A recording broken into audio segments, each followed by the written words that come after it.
Bienvenue au Balado des sans-emploi. Ici, on explore tout ce qui touche de près ou de loin au monde du travail et on jase de ce qui fait bouger le marché de l'emploi. Prêt pour la discussion? C'est parti! Bonjour à tous et bienvenue à notre deuxième épisode de la 4e saison du Balado des sans-emploi. Aujourd'hui, on reçoit Denise Richard. J'aurais voulu la présenter comme une experte de la communication non violente, mais elle a préféré se définir en tant que grande fan de la communication non violente. Et c'est de ça qu'on a voulu parler avec elle aujourd'hui. Donc, bienvenue, Denise.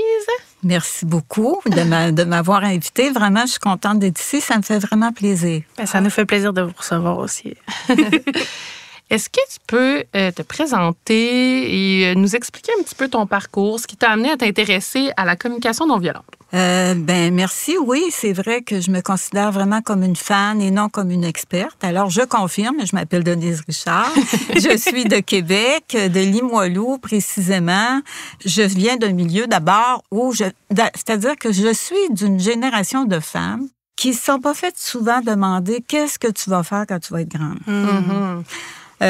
Puis, donc, mes études, je suis allée où le vent allait. J'ai fait mon cours primaire, comme tout le monde. Je suis arrivée au secondaire. Et puis, à ce moment-là, ça fonctionnait pas comme aujourd'hui, mais je suis allée au cours scientifique. Et après ça, on avait à choisir si on faisait des longues études ou si on faisait un cours commercial pour aller travailler dans un bureau. Bon, disons que je suis allée vers la 12e commerciale spéciale qu'on appelait parce que ça me mettait plus vite sur le marché du travail. Mm-hmm. Alors, après cette 12e année commerciale-là, finalement, je me suis ramassée au cégep de Limoilou. À ce moment-là, les cégeps, ça venait d'ouvrir. Il y avait des emplois d'affaires, puis c'était à côté de chez nous. J'ai toujours été vécue à Limoilou. Et puis, j'y ai travaillé pendant 20 ans. Ah, quand même. Pendant 20 ans comme secrétaire. Je peux pas dire que j'étais heureuse dans mon travail, c'est-à-dire avec la tâche. La tâche me convenait pas. C'était pas fait pour moi. Puis, mais quand même, en tout cas, j'ai fait ces 20 années-là parce que, j'ai eu 2 enfants parallèlement à ça. Et puis, mes enfants prenaient plus de place que mon travail. Et puis, aussi, le milieu du cégep, j'aimais ça. Ben oui.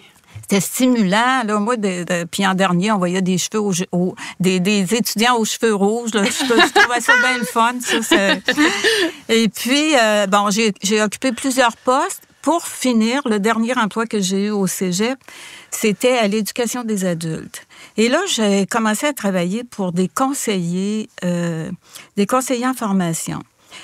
Et c'est ça. Là, j'ai eu un éveil, vraiment. Là, je faisais leur travail de secrétariat, donc je tapais les programmes de formation qu'eux élaboraient. Et puis, ça me faisait triper. Je trouvais ça inspirant. Je me disais, mon Dieu, que j'aimerais ça, faire ça. Alors, j'ai eu l'audace, je pense que oui, j'ai eu l'audace à ce moment-là de préparer, parce qu'il y a eu un poste qui s'est ouvert à l'éducation des adultes comme conseillère en formation. J'ai préparé ma candidature et je l'ai déposée sur le bureau de mon patron. Ah, bonne idée. Et puis là, il m'a fait, il était surpris de ça, mais il m'a dit, écoute, Denise, je doute pas que tu deviennes une bonne conseillère en formation, mais j'ai pas le choix, ça prend un diplôme universitaire. Alors, je me suis inscrite au certificat en andragogie. L'andragogie, c'est la pratique de l'éducation des adultes. C'était en plein dans ce que je rêvais de faire là, à ce moment-là. Je suis rentrée à l'université à l'âge de 42 ans. Inutile de vous dire que j'avais mal au ventre le jour où j'ai franchi les portes de l'université. C'était pas dans ma tête à moi, puis c'était pas pour moi l'université. Hein. J'avais un gros syndrome de l'imposteur. Après ça, à l'âge de 49 ans, j'ai eu mon bac. Alors, j'ai travaillé au ministère de la Sécurité publique pendant 8 années. Et après ça, mon conjoint et moi, qui travaillaient aussi au ministère de la Sécurité publique, on a décidé de prendre notre retraite, puis on a démarré une petite entreprise qui s'appelait FECOM, où on faisait de la formation, de l'animation, de l'intervention, communication. Ah, c'est intéressant. Fait que cet intérêt-là, la formation, il était resté, c'était toujours là. Hein? Oui, c'est vrai. Puis en plus, ce que tu me fais penser, Caroline, c'est que j'ai occupé 3 postes pendant les 8 années où j'étais au ministère. Et le dernier poste que j'ai occupé, c'était conseillère en formation. Ah ben là, ça, la boucle se boucle. Exactement. La boucle, c'est bouclé là. Et puis, c'est ça. Donc, on a eu notre entreprise pendant 3-4 ans, je dirais. Puis après ça, on s'est dit, bon, on prend-tu une vraie retraite? On a pris une vraie retraite. Et là, j'ai quand même continué à prendre des cours et puis je faisais du bénévolat à travers ça. Et c'est comme ça que, finalement, je me suis retrouvée à la YWCA où j'ai animé des ateliers en connaissance de soi et en communication non violente. Okay. Ouais, il faut savoir, en fait, là... Je tutoie Denise là, à tour de bras depuis tantôt, mais c'est correct. Parce qu'on se connaît.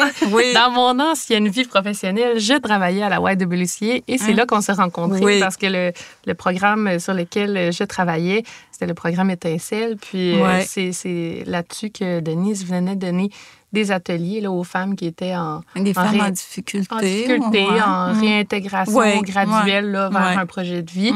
Donc, c'est comme ça qu'on s'est rencontrés. Puis le sujet de la communication non violente, moi, est resté beaucoup marqué. Puis je me suis dit, si ça m'a aidé, ça a aidé autant de femmes, ça peut encore aider à ce jour. Puis la CNV, bien, c'est ça. Ta question, c'était ça, en fait. Comment ça se fait que Alors, c'est quoi le chemin qui m'a amené là? Bien, c'est que dans le cadre de mon travail au ministère, on avait des formations, on nous offrait des formations, on assistait à des conférences, etc. Et j'ai eu le bonheur, en tout cas le privilège d'écouter et de voir une conférence de M. Marshall Rosenberg, qui est le créateur de cette approche-là de la CNV.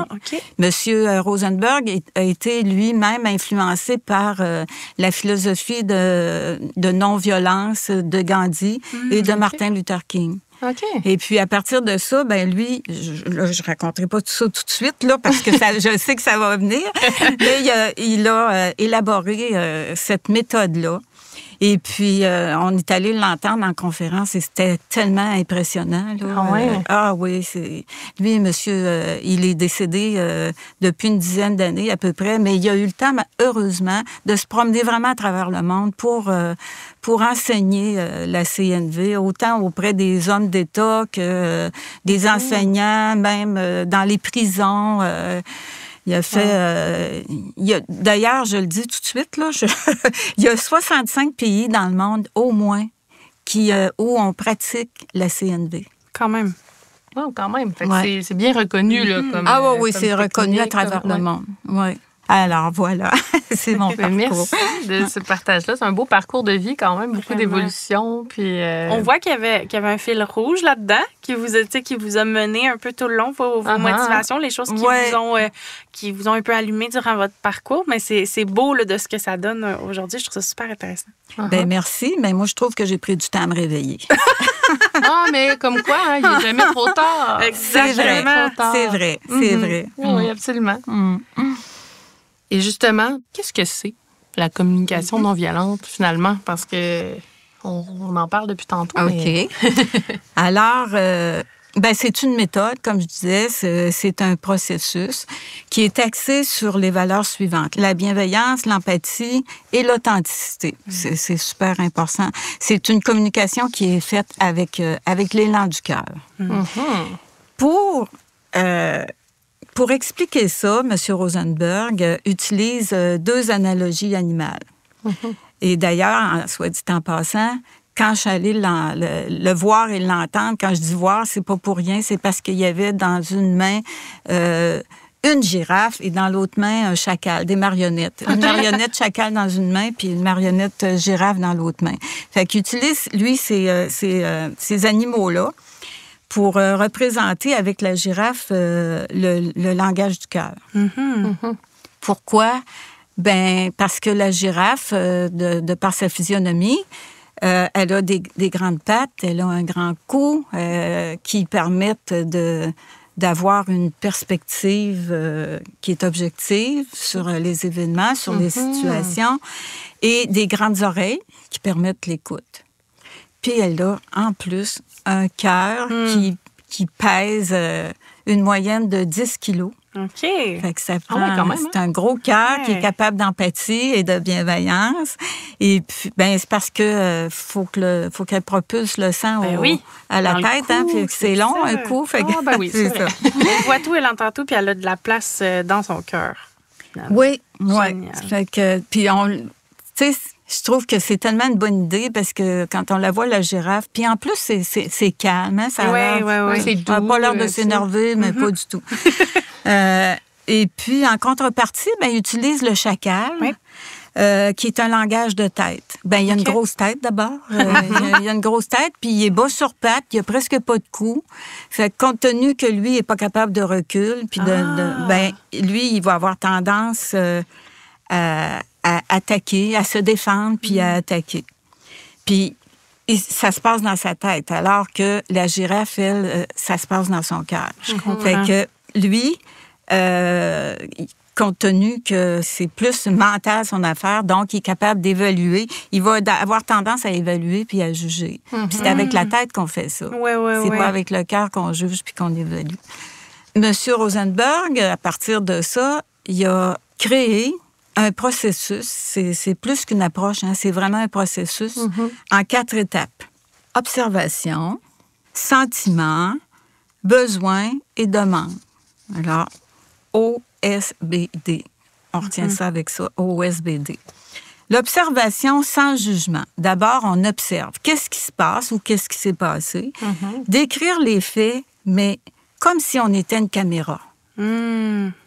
Objectivement. Objectivement. Pas de jugement. Pas de jugement.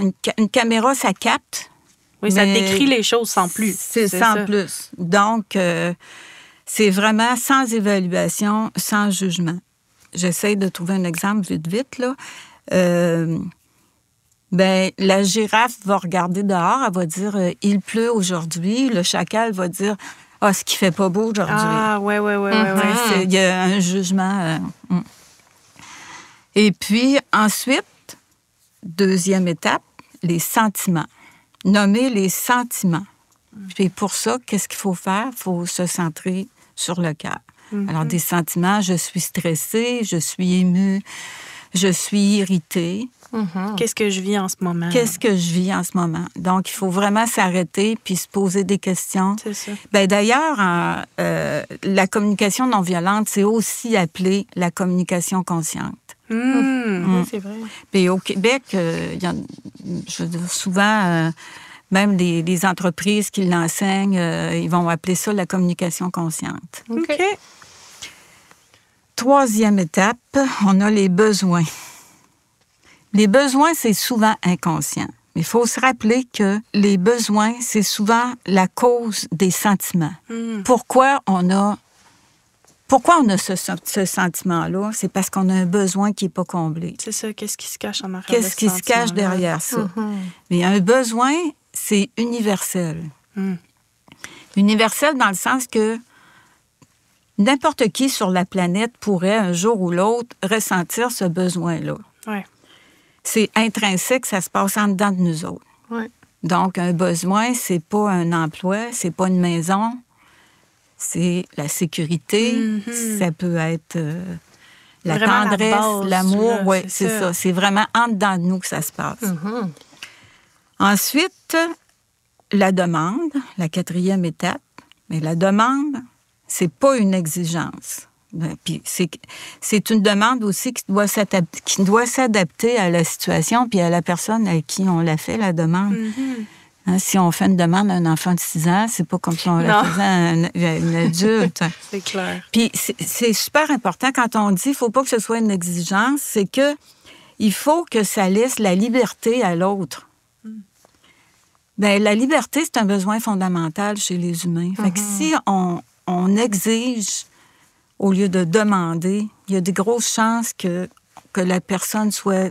Se sente lésée là-dedans. Ouais. Brimée au départ, puis qu'elle n'ait pas le goût de répondre à... Elle se met sur ses gardes tout de suite en partant. Oui, c'est ça. Oh là là, ça peut faire peur. Hein? Oui. Alors, OSBD, c'est ce qu'il y a à retenir. Observation, sentiment, besoin, demande. Ça fait beaucoup d'étapes quand même, là. Mm-hmm. Tu sais, dans le concret, là, ça doit pas être si facile que ça à mettre en pratique. Non, mais tu as raison, Caroline, parce que moi, je dis souvent, la CNV, c'est facile à comprendre. Ouais. Mais c'est pas si facile que ça à mettre en application. Non, c'est ça. Puis c'est encore moins facile d'être naturel là-dedans. Puis Fait que il faut vraiment que ça nous habite. Ouais. Puis à partir du moment où ça nous habite, puis ça, c'est pas permanent nécessairement non plus. Ça peut nous habiter une journée, puis le lendemain, pas pantoute. Fait que mais il faut accepter ça. Il faut l'accepter. Mais quand c'est intégré, puis quand ça nous habite, même si c'est pas en permanence, quand on fait une communication qui est pas axée sur la bienveillance, sur l'empathie, l'authenticité, après coup, là, une fois qu'on connaît l'approche, on se dit, oh là là, je pense que je vais revenir un peu là, sur Puis on peut toujours revenir. C'est pas défendu, hein? On peut toujours revenir auprès de la personne avec qui on a eu une communication qui était plus chacal qu'autre chose, puis dire, je m'excuse. Mais si tu sais, on dit c'est quelque chose qui doit nous habiter, mais avant de nous habiter, il faut l'apprendre, l'intégrer. Est-ce que c'est quelque chose qui se pratique avant? Y a-t-il des moyens de se pratiquer pour intégrer ça tranquillement? Emmanuel, ça m'amène à dire que moi, j'ai participé à un groupe de pratique de la CNV pendant 3 années consécutives. Wow! Oui, c'est sûr que ça m'a apporté beaucoup, mais c'est pas nécessaire de suivre 3 ans de groupe de pratique pour... c'est pas... Mais une fois qu'on connaît ça, qu'on sait que ça existe, puis d'ailleurs, je vais vous parler d'un outil là, qui est merveilleux, puis qui est accessible à tout le monde. Génial. Fait que... Puis qui peut nous aider beaucoup, là, à prendre conscience, à faire une communication consciente. Et aussi, il ne faut pas que j'oublie de vous dire ça, que M. Marshall Rosenberg, il a écrit plusieurs livres, mais le livre qui vraiment explique puis résume en même temps ce qu'est la CNV, ça s'appelle « Les mots sont des fenêtres ou bien des murs ». Oh! Oui. Puis il y a des belles images, ce monsieur-là. Il fonctionne beaucoup en images. J'aime ça. Ça facilite la compréhension. C'est un psychologue américain. Lui. OK. Et puis ce livre-là, c'est facile à lire, là, c'est agréable, c'est plein d'exemples. Puis lui, il donne, il parle de son vécu, il nous parle de ses expériences à lui. C'est quelque chose qui se lit bien, là, puis qui est très accessible. Je vais faire du pouce sur la question qui a été posée. Tu sais, je pense que c'est pas nécessaire de faire 3 années de pratique à ça, mais tu sais, dans ma vie, en tout cas, moi, quand j'ai appris la méthode, la communication non violente, des fois, tu sais, quand j'ai eu, admettons, quelque chose de plus difficile à dire à quelqu'un, tu sais, pas dans le quotidien, mais quelque chose de plus délicat, d'un peu plus difficile, c'est le genre de discussion que, de base, tu y penses un peu plus avant d'aborder la personne. C'est ça. Ah, OK. Là, je vais peut-être la décortiquer, la pratiquer dans ma tête un peu. Comment je vais dire cette chose-là à l'autre personne? Parce que je veux pas la blesser, je veux que ce soit fait de façon consciente, bienveillante, tu sais, que ça se passe bien. Fait que des fois, dans des situations de même où on prend le temps de réfléchir un peu à ce qu'on va dire, c'est une belle façon pour commencer à l'intégrer, puis oui, à la c'est ça, parce qu'on sait que ça existe. Juste de savoir que ça existe, là, c'est... Ça fait qu'on a le déclic éventuellement quand on a besoin de vivre. Quand on vit une situation plus compliquée, le réflexe tranquillement se développe d'aller se questionner. Fait que ça montre que déjà, on a intégré une partie de ça sans même s'en rendre compte. Là. Oui, c'est ça. Est-ce qu'on pourrait faire un exemple? Oui. Ça va aider, je pense, à comprendre la méthode. On va faire une mise en situation. Yes. Et puis, on va jouer le rôle de la girafe et de la chacale. Et du chacal, de la chacale et du chacal pour vraiment démontrer la différence entre les 2 styles de communication. Parfait. Alors, qui de vous veut jouer la girafe dans cette situation-là? Je vais vous la décrire d'abord. Je peux être le chacal, ça me choque pas. Alors, OK. Bon. Veux-tu faire la girafe? Je vais faire la girafe. D'accord. Elle sera la chacale. OK. Alors, Marianne a appris une mauvaise nouvelle aujourd'hui. elle a de la peine, puis elle aimerait avoir son amoureux Maxime auprès d'elle ce soir, alors que celui-ci a planifié une sortie avec son ami Félix. Première étape, observation. Première étape, observation. Alors, là, Marianne doit décrire la situation sans jugement. Parler à son amoureux, mais sans jugement. Alors, Caroline... Maxime, hier, tu m'as dit que tu planifierais de sortir avec ton ami Félix ce soir. Est-ce que c'est toujours le cas? Est-ce qu'il y a des jugements dans ça? Non, c'est une question. C'est une question. Une question, puis en plus, elle relate les faits. Elle remet en contexte. C'est ça, remet en contexte. Donc, c'est une caméra, puis la caméra, là, elle s'est permise de poser une petite question. C'est ça. OK. Alors que le chacal, lui, pourrait s'exprimer de cette façon-là. Emmanuel? Tu sors encore avec Félix à soir? C'est sûr que ça part moins bien, hein, la discussion. Là. Bien que le ton en partant, le ton, c'est agressif un petit peu. Oui, le ton, c'est un ton de reproche. Ouais. Hein. Puis encore... C'est ça, j'allais dire, le choix des mots. Oui. C'est vraiment tout de suite en partant un reproche que... T'es jamais là. On dirait qu'il y a pas de caché en dessous. Là, c'est drôle, ma mère, elle nous disait ça. Nous autres, quand on disait encore, elle disait encore, c'est un reproche. Elle nous disait ça, encore, c'est un reproche. Mais il y a des mots comme ça que c'est préférable de mettre de côté parce qu'ils ont un ton accusateur. Ils sont pas neutres. Oui, c'est pas neutre. Encore, toujours, jamais. Tous les extrêmes, finalement. Oui, c'est ça. C'est vrai. Tout le monde, personne. Ben oui. Tout le temps. Tout le temps. Ça fait que c'est préférable parce que souvent, c'est pas vrai. C'est pas vrai, c'est ça. Oui, c'est ça. On exagère. OK, alors voilà pour l'observation. Maintenant, le sentiment. Donc, la girafe dirait... La nouvelle concernant la santé de ma mère m'a ébranlée et je suis très inquiète. Je me sens vraiment triste. Le chacal. Tu devrais deviner que j'ai pas envie de rester toute seule avec la mauvaise nouvelle que j'ai appris aujourd'hui. Là, on pourrait penser que la tension pourrait monter un petit peu, que Maxime pourrait commencer à être frustré, là, de se sentir obligé. Puis en plus, même Marianne aussi, là, je veux dire... elle ne doit pas savoir, elle doit pas avoir beaucoup d'espoir d'avoir son amoureux ce soir. Puis ça arrive souvent qu'on a tendance à accuser l'autre. Il devient soudainement notre réceptacle à émotion. Dans ce moment-là, au lieu de nous aller voir nos sentiments. À nous, c'est ça. C'est vrai.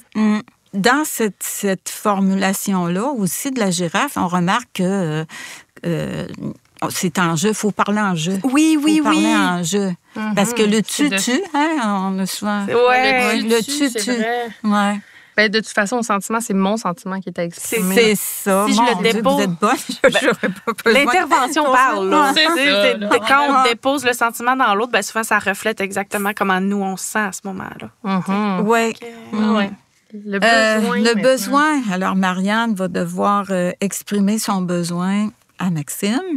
Donc, la girafe dirait « J'ai particulièrement besoin de compagnie et de réconfort ce soir. » Et le chacal, « J'ai besoin que tu prennes soin de moi. Tu comprends pas ça? » Ici, là, le « que », là, faut faire attention. C'est presque toujours suivi du « tu ». Ouais. C'est que j'ai besoin que tu fasses quelque chose. Fait que c'est à éviter, ça, quand on exprime un besoin. On dirait que ça introduit l'exigence et non la demande. Oui, exactement. C'est ça. Oui. Puis au fond, le besoin, c'est vrai que c'est pas un besoin que tu prennes soin de moi, c'est un besoin de réconfort, de compagnie, tu sais, de ramener encore une fois au jeu, pas au-dessus. C'est ça. Parce qu'on remarque que Maxime prenne soin de Marianne, là, ben c'est une solution. Oui. C'est pas un... C'est une possibilité. Une possibilité de solution. C'est vrai. Donc, on peut pas arriver tout de suite à dire, ben j'ai besoin que tu fasses ci. C'est ça, parce que ça nous c'est ça. C'est pas ça qui nous appartient. Exact. Absolument. Donc, là, on est prêt à faire la quatrième étape, la grande demande. La grande demande. Alors, donc, la girafe dirait « Est-ce que ça te dérangerait d'annuler ta soirée avec Félix pour passer la soirée avec moi? Ça me ferait vraiment du bien qu'on soit ensemble. » Et le chacal, « Tu pourrais pas annuler ta sortie avec ton chum pour une fois? » J'ai senti le malaise vraiment qui était là. Parce que, tu sais, pour une fois, comme s'il faisait ça tout le temps. C'est ça. Elle lui prête une intention vraiment. Là, ben, pour une fois, là, ça pourrait être dans nos expressions dont on parlait tantôt, à éviter. Absolument. Ça aussi, c'est un extrême. Oui, absolument. Ça aide vraiment à comprendre là, l'exemple de la subtilité des fois qu'il peut y avoir dans chacune des étapes. C'est beaucoup plus, je vais dire, à la fois neutre et très centré sur les émotions, la girafe. Oui. On est là dans l'observation, dans le non-jugement. Même dans le sentiment. La nouvelle concernant la santé de ma mère m'a ébranlée. C'est que tu vis tes émotions au lieu de les projeter. C'est ça la nuance, je pense, entre les deux. Oui, vraiment intéressant. Puis juste là, de visualiser. En tout cas, moi, ça marche souvent, là, de visualiser là, notre concentration qui part de la tête pour s'en aller au niveau de la poitrine. C'est intéressant. Oui, c'est vraiment c'est aidant. C'est ça. Est-ce qu'on a le temps pour une deuxième mise en situation? Essayons-la. Oui, OK, on va l'essayer. L'essayer, c'est l'adopter. Alors, Louise est fâchée. Elle en a assez du désordre dans la chambre de son ado Jérôme. Alors? Je pourrais peut-être essayer d'enfiler les 4 d'une traite pour voir. Ah oui. D'ailleurs, j'allais vous le proposer pour la 3e, mais c'est une bonne idée. Non, c'est parfait. Non, c'est correct. Vas-y. OK. Oui. En allant dans ta chambre pour déposer tes vêtements propres, j'ai vu que ton lit n'était pas fait. Des chaussettes sales traînent sur le sol, des plats sales sont sous ton lit. Jérôme, je ne me sens vraiment pas bien dans un environnement comme ça. Ça m'irrite et ça me met sur les nerfs et ça me déprime. Moi, j'ai besoin d'ordre et de propreté dans ma maison pour me sentir confortable et être de bonne humeur. Si tu veux, je peux t'aider à faire un premier ménage. Penses-tu que ce serait plus facile pour toi de bien entretenir ensuite? Qu'en dis-tu? C'est cute, hein? Oui. Ben, en tout cas, moi, me faire parler de même, je me dirais, oui, je vais le faire, le ménage. Je pense qu'il y a des discussions mouvementées avec les parents qui seraient bien sauvées si on parlait même avec les ados. Oui, c'est clair. OK, je peux m'essayer de mon bord. C'est le bordel dans ta chambre, plus capable d'endurer ça. Comment tu fais pour vivre là-dedans? Comment veux-tu que je sois de bonne humeur quand je vois ça? Tu pourrais faire un effort quand même. Si tu veux que je sois plus agréable avec toi, respecte ce que je te demande. Ramasse-toi, puis fais le ménage avant que les bébites s'installent en dessous de ton lit. Aïe. C'est pas pareil. J'ai l'impression d'avoir vécu plus souvent celle-là que l'autre. Ben, c'est ça que j'allais dire. C'est tellement facile en tant que parent, quand c'est tout le temps le bordel.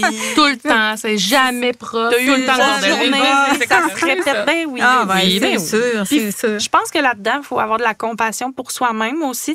Comme vous disiez tantôt, il y a des jours où la girafe, elle sera pas naturelle. Puis c'est correct aussi, c'est ça, mais c'est de faire un retour, de revenir avec la personne à qui on était peut-être pas... Parce que quand on est sous le coup de l'émotion, on peut pas non plus se mettre la pression, je pense, de toujours être dans la non-violence, mais d'avoir l'humilité de le comprendre après. C'est sûr, exactement, parce que sans ça, si on s'en demande trop... Ben, ça peut devenir lourd. Absolument. C'est ça, c'est ça. Puis on est des humains, hein. Si on va en reparler, là, on est des humains. On peut se tromper, puis on a notre spontanéité, on a notre caractère, notre personnalité. Mais moi, je voulais juste le bordel, là. Oui. Ta chambre est un bordel. On réalise pas à quel point ça peut être une évaluation.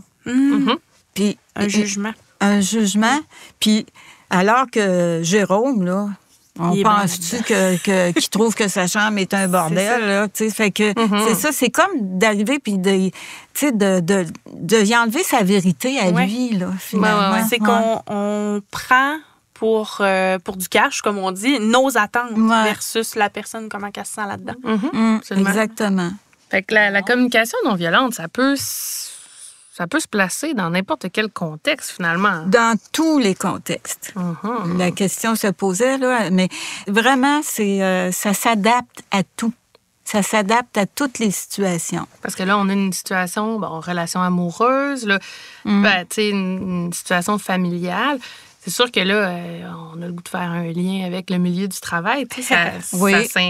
Est-ce que c'est approprié dans un milieu de travail? C'est approprié, oui. Ça s'adapte vraiment à toutes les situations et ça s'adapte je dirais, d'abord et avant tout, avec soi-même. Ouais. On ne l'utilisera pas tout de la même façon, mais on veut tout en venir au même résultat. Oui, puis on l'utilise avec soi. Oui. On peut l'utiliser juste avec soi. On n'est pas obligé d'avoir une communication avec quelqu'un d'autre pour utiliser on a tendance à se parler assez mal, là, des fois. Oui. On a tendance souvent à être chacal envers soi. Ah oui, très dur envers soi. Oui, très dur envers soi. Puis le chacal, en même temps, il faut pas le nier. Il faut pas faire semblant qu'il n'est pas là. Il est là, le chacal. Oui. On a tout du chacal en nous. Puis, mais il s'agit de le regarder puis de le comprendre. Puis c'est quoi les impacts positifs d'adopter cette méthode-là dans nos communications? Qu'est-ce que ça peut avoir comme impact? D'abord et avant tout, je dirais que l'impact, c'est responsabilisant. C'est une approche qui est responsabilisante. C'est un avantage puis un impact en même temps. Un autre avantage, on vient d'en parler, ça s'adapte à toutes les situations. Ça s'applique à soi-même. C'est réconfortant. C'est vrai. C'est réconfortant. Puis, un impact positif qui s'élargit aussi, c'est que c'est thérapeutique. C'est très thérapeutique parce que c'est axé sur la connaissance de soi, sur la conscience de soi. C'est ça qui la distingue. C'est ça qui distingue la communication non violente, c'est que c'est tellement axé sur la conscience de soi qu'on peut pas ne pas faire un bout de chemin. C'est ça. Oui, parce qu'on se remet en question. On se remet en question.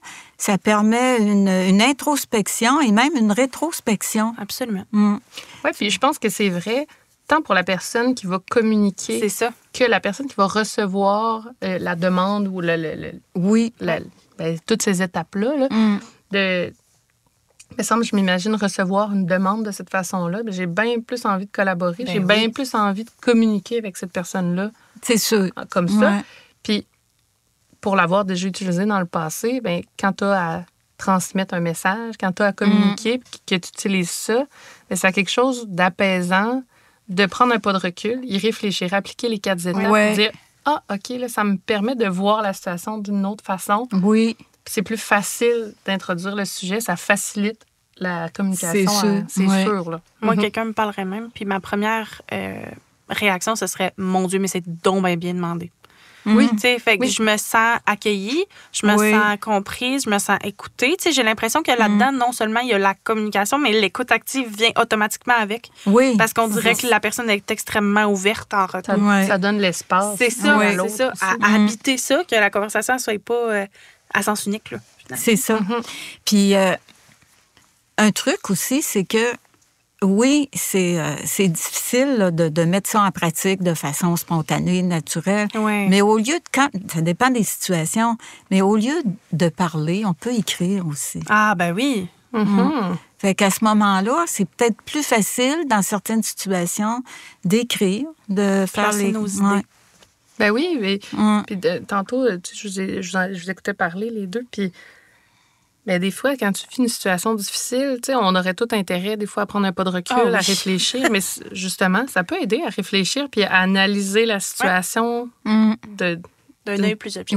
Oui, de façon plus objective. Juste l'exercice de la caméra, là, qu'est-ce qui est arrivé vraiment? Là, c'est sans jugement.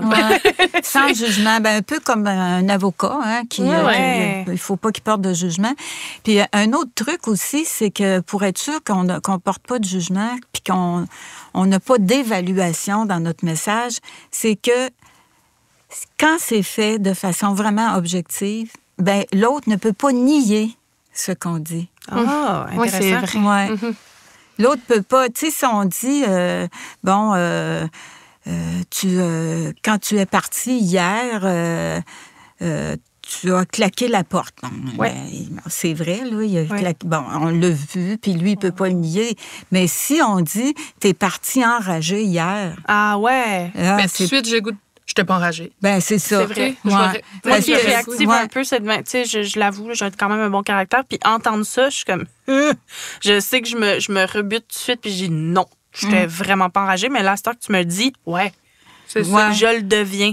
On dirait que ça dépose automatiquement, même quand on n'avait pas cette intention-là, l'émotion en dedans. Parce que c'est un jugement. C'est ça. Exact. Puis ça se peut aussi que l'autre n'était pas enragé aussi. Ben oui. On le sait pas. Elle l'a peut-être échappé à la porte. Ben oui. Ça se peut, c'est des choses qui arrivent. Là. Emmanuelle, elle échappe tout le temps à la porte. Oui, et à chaque fois, je m'excuse. Excusez. Mon Dieu, bien fâchée. Non. C'est ça. Donc, c'est sûr, un autre impact très positif, c'est que ça rend la vie plus agréable. Ah ouais. C'est sûr que ça rend la vie plus agréable. Ça fait grandir aussi. Ça fait grandir. Puis je trouve que c'est une belle contribution à la vie. Ah, intéressant. Ça permet de dire, peut-être que ça fait partie d'un petit bout d'une mission que j'ai. Donc, c'est satisfaisant. Ah, c'est intéressant. Puis, tu sais, on en a parlé un petit peu, mais ce serait quoi, à l'inverse, les obstacles, les défis? Tu sais? C'est sûr que le jugement, c'en est un. Hein? Oui, les obstacles, les défis. Le premier obstacle auquel je pense, c'est nos patterns. OK. Nos réflexes. Nos réflexes qu'on fait de façon spontanée, puis nos habitudes, tout ce qui est ancré en nous autres, puis qu'on fait sans même réfléchir. Fait que pour certaines personnes, là, par exemple, le défi, ça va être de contrôler la colère, de contrôler les cris. Ouais. Alors que pour d'autres, ça peut être de contrôler les larmes. Fait que, parce que quand ça crie puis que ça pleure, là, comment voulez-vous qu'on peut pas se parler? Ben oui. Hein? Ça dépend des caractères des personnes. Moi, j'ai tendance à pleurer là, mais quand je pleure à chaudes larmes, je suis pas capable de m'exprimer.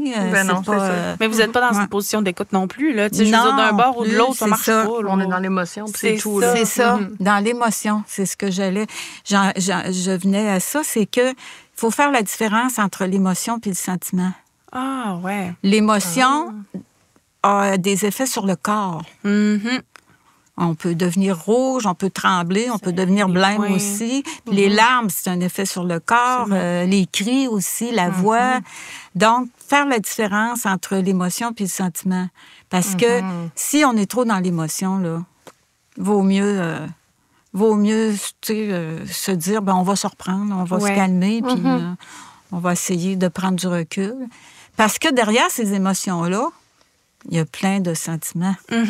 Plein de besoins non répondus. Plein de besoins. Et voilà. Oui, exactement. Fait qu'il faut prendre le temps de prendre ce recul-là, puis de se poser les questions adéquates. Avant d'aller plus loin, voici la capsule conseil de Libre Emploi. Quand on entend le mot communication, on pense souvent à ce qui est dit avec des mots. Mais les composants de la communication sont multiples et l'une d'entre elles est souvent oubliée, la communication non verbale. Selon certaines études, elle représente 55 à 60 % de nos discours, contre seulement 7 % qui appartient aux propos qu'on choisit. Ça signifie donc que dans le message qu'on demande à notre interlocuteur de décoder, la grande majorité de celui-ci est laissée à son analyse subjective. Après, on se demande pourquoi il y a autant de malentendus. Vous imaginez bien qu'en entrevue d'embauche, il va falloir y porter une attention toute particulière. Tout d'abord, rappelons-nous à quoi sert l'entrevue. Ça sert à nous présenter à l'employeur. L'idée, c'est que l'image qu'on retienne de vous soit non seulement positive, mais professionnelle, tout en demeurant authentique. Étrangement, on dirait que tous ces critères ne vont pas du tout ensemble et c'est probablement pourquoi ils nous stressent toujours autant, même si on en a passé des dizaines. Commençons par ce qui semble le plus évident, le contact visuel. C'est pas si évident que ça pour tout le monde. Pour certaines personnes, soutenir le regard peut être intimidant, gênant ou même culturellement inapproprié. Mais dans l'entrevue classique québécoise, c'est recommandé de regarder le recruteur dans les yeux pendant la discussion. Assurez-vous quand même de ne pas avoir l'air de le fixer d'un air menaçant parce que l'énergie qui doit se dégager du regard, ça doit plutôt inspirer la confiance plutôt que la défiance. Il serait aussi une bonne idée de pratiquer votre posture avant de rencontrer l'employeur. Une personne qui est avachie sur sa chaise, le dos courbé, va plus avoir l'air de relaxer devant la télé que de chercher un emploi. Donc, tenez-vous droit, démontrez de l'ouverture et sachez que croiser les bras peut parfois être interprété comme une fermeture à l'autre, même si c'est pas votre intention. Donc, si c'est une position dont vous êtes confortable, ça se peut que ce soit une habitude un peu plus difficile à casser, mais l'important, c'est d'en avoir conscience. Évidemment, je ne peux pas passer sous silence la multitude d'expressions faciales qu'on peut faire. En une seule seconde, vous savez, un sourire peut changer toute notre allure. D'un autre côté, un visage trop neutre pourrait sembler impassible et difficile à cerner. Donc, c'est pourquoi je vous suggère que vos expressions soient en cohérence avec vos propos. Donc, pratiquez-vous avec une personne de votre entourage qui pourrait vous donner des petits indices si vous avez déjà eu des commentaires là, sur vos expressions faciales. Ça pourrait vous faire gagner de précieux points. Pour finir, voici en rafale quelques autres petits points sur lesquels vous penchez. Utilisez un ton clair et modéré. Si vous êtes de nature timide, montez un peu le volume ou à l'inverse, si votre voix porte, ajustez-vous à celle de votre interlocuteur. Ensuite, évitez de jouer avec des objets autour de vous, sinon ça pourrait devenir distrayant. Tenir vos mains ensemble ou les poser sur une surface pourrait vous aider. Finalement, restez détendu. Si vous réagissez trop fortement aux questions qu'on vous pose, ça se pourrait que le recruteur remarque davantage votre niveau de stress. Maintenant, prenez une bonne inspiration et souvenez-vous que le pire qui peut arriver, c'est de ne pas réussir l'entrevue. Après tout, c'est en forgeant qu'on devient forgeron. Tantôt, j'ai dit, on va reparler là, d'un outil. J'ai un outil à proposer qui est tellement efficace. Le groupe Conscientia, c'est un groupe qui vraiment, eux, c'est des experts là, en CNV. Là. Ouais. Et puis, ils donnent plein de formations sur la CNV, puis dans divers domaines, etc. OK. Puis, sur leur site, qui est le www.groupeconscientia.com, il y a un outil qui est super intéressant, super efficace. C'est la liste des sentiments et la liste des besoins. Ah, et les lier ensemble, j'imagine, là? Ben non, pas liés ensemble, parce que d'un côté, vous avez la liste des sentiments qui sont liés aux émotions auxquelles ils correspondent. Puis les besoins sont groupés par, je pense que ça doit être inspiré par la grille de Maslow. Là. Besoin d'intégrité jusqu'aux besoins de se réaliser, d'accomplissement de soi, etc. Intéressant. Ça, là, c'est vraiment, là, c'est magique. Hein? C'est quand même les deux étapes les plus difficiles. Là, mettre des mots sur le sentiment et sur les besoins, c'est quand même pas si simple. Et puis, c'est pourtant ça qui est au cœur de la communication non violente. C'est vraiment le cœur de la communication non violente. Donc, quand on ne sait pas trop, hein, ça arrive des fois, on dit, je ne sais pas ce que j'ai, mais je ne suis pas bien. On a de la difficulté à identifier ça. Donc, on va prendre ces listes-là, là, puis on descend notre doigt, là, puis oups, ça fait tellement de bien, là, puis la même chose pour les besoins. C'est réconfortant, puis c'est apaisant. Ben oui. Moi, j'appelle ça la petite lumière, là. Il y a une petite lumière qui s'allume à l'intérieur, puis ouf, ça fait du bien. Puis, comment on réagit justement à une personne qui elle a vécu ces obstacles-là, c'est difficile pour elle d'utiliser la CNV. On réagit comment à ce genre de personne-là? Bon, un chacal. Oh oui, un chacal, mais tout le temps. Un chacal. Comment réagir? Il faut d'abord accepter que tout le monde ne réagit pas de la même façon. C'est quelque chose qu'il faut accepter, mais on peut désamorcer. Si nous, on la connaît, la méthode, on peut tenter d'aider l'autre à désamorcer sa colère, à désamorcer, puis trouver ses sentiments. Donc, on propose. Ah ouais. On peut y dire, t'es fâché, t'es stressé, ça se peut que ce soit pas ça. Mais juste de poser la question, la personne, elle va... Oups! Ça va déclencher une recherche pour elle. Elle va dire, non, je suis pas fâchée. Non, j'ai de la peine. Tu sais, ça dit non, c'est pas ça, mais elle va finir par trouver. Donc, c'est de désamorcer. Ouais. La même chose pour les besoins. Puis peut-être de proposer des solutions aussi. Est-ce que ça t'aiderait si je faisais ça pour toi, etc. OK. C'est intéressant. Puis justement, dans des contextes d'emploi ou dans d'autres contextes où les rapports de pouvoir, mettons, sont déséquilibrés. Mettons, un employé vis-à-vis son supérieur immédiat, tout ça, est-ce que ça se prête bien? Comment? Ça se prête absolument dans toutes les situations. Puis, là, j'ai le goût de faire un petit aparté. Je vais prendre... tu parlais d'un supérieur immédiat ou même d'un supérieur hiérarchique. J'ai le goût de vous raconter une situation que j'ai moi-même vécue. Ben oui. À un moment donné, mon patron hiérarchique m'avait confié un mandat. Je devais coordonner une équipe de secrétariat en vue d'un envoi massif. C'était peut-être une centaine de lettres à envoyer à des employés. Puis, en tout cas, on a fait ça. Ça a été une grosse opération, là. Et je dis ça, mais c'était peut-être plus que ça. En tout cas, il me semble que ça avait duré une semaine, là, ce travail-là. OK, ouais, quand même. Et puis, quand j'étais allée porter la pile d'enveloppes sur le bureau de mon patron hiérarchique, puis là, il s'est mis à signer, puis il a trouvé peut-être 3-4 erreurs sur le lot. Puis il a dit, c'est donc dur d'avoir de la qualité. Oh! Aïe, aïe, aïe. Fait que moi, là, j'étais tellement blessée, là. Oui. J'ai pas dit un mot. Je suis partie avec... j'avais juste envie de pleurer, là, comme je fais souvent. Oui, je comprends. Je suis partie avec les enveloppes à poster, puis des 3-4 à faire reprendre. Et puis... mais le lendemain, j'ai dit, je peux pas laisser ça passer. Puis je suis allée le voir. Puis j'ai dit, hier, quand je suis venue, j'ai relaté les événements. Vous m'avez dit ça. Puis j'y ai dit à quel point j'étais profondément blessée. J'ai pris ça personnel. Ben puis, oui. En plus, moi, j'ai été secrétaire pendant 20 ans. Puis je sais que c'est un métier qui est pas toujours apprécié à sa juste valeur. Fait que j'étais vraiment blessée personnellement et profondément.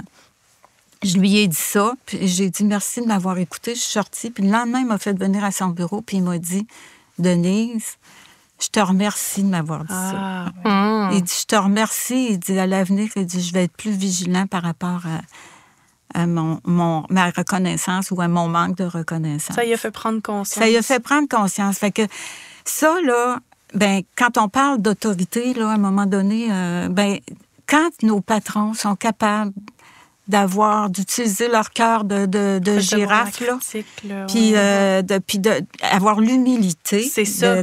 C'est ça. C'est vraiment extraordinaire. Fait que moi, je trouve que cet homme-là, là, il est resté dans mon cœur tout le temps. Pour moi, ça a été un modèle. Fait que c'est super important dans un milieu de travail d'avoir...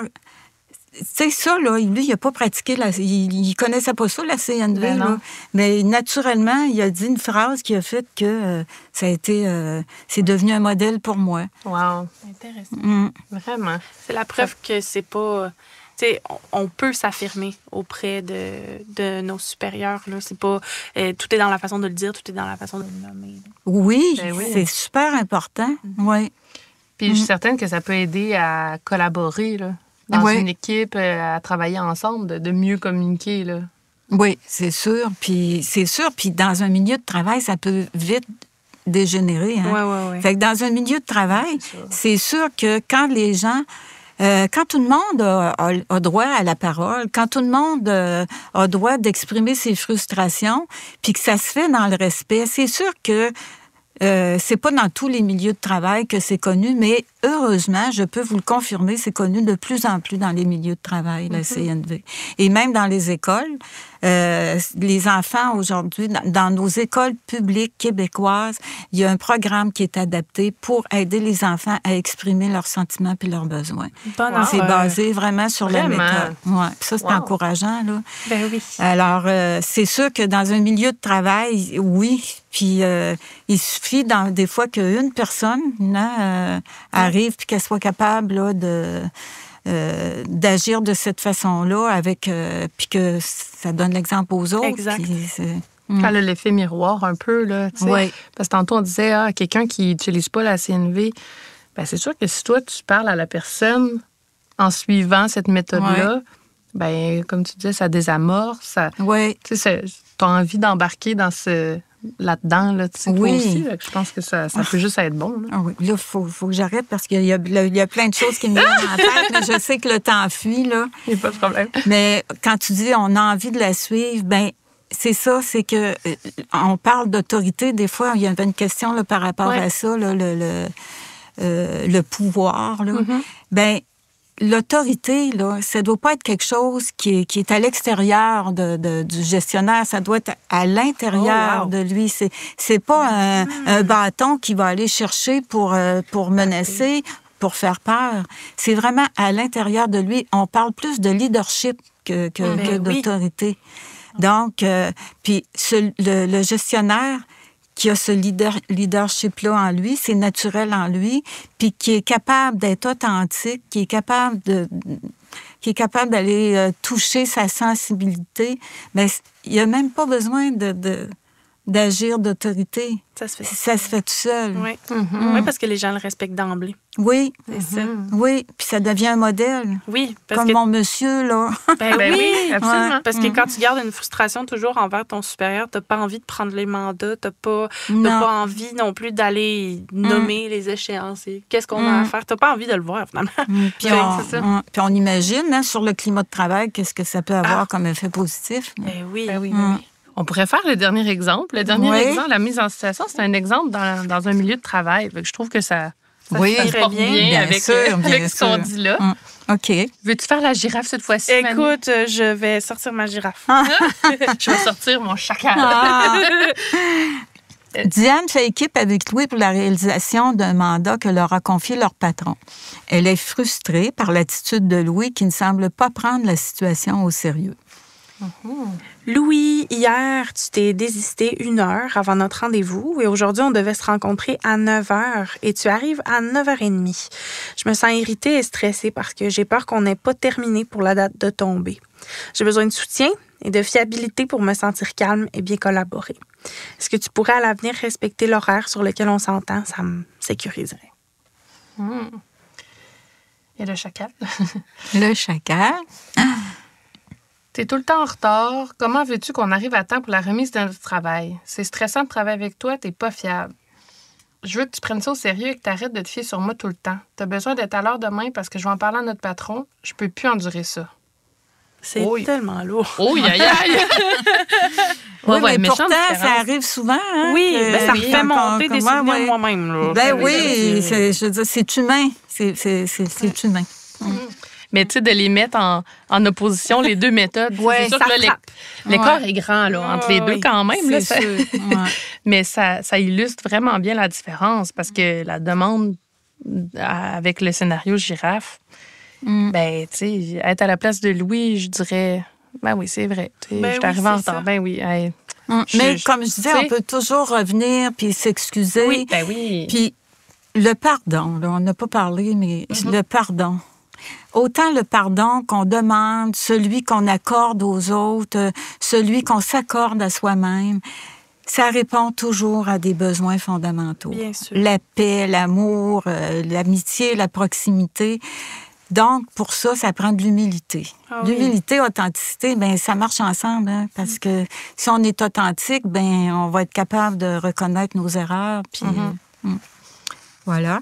Ben, merci beaucoup. C'était vraiment super pertinent. Là. Moi, je pense que même si d'habitude, j'essaie d'être pas pire, là, hein, Caro, normalement. Ça va me remettre en question. Peut-être, je vais peut-être plus m'observer, prendre le temps. Puis je pense qu'en fait, ce qui est drôle, parce que je retiens, c'est envers moi-même surtout. On a tendance à l'oublier, là. Moi, de mon côté, c'est ça. Girafe c'est ça. Je pense que ça, c'est le petit bout que je ramène chez nous.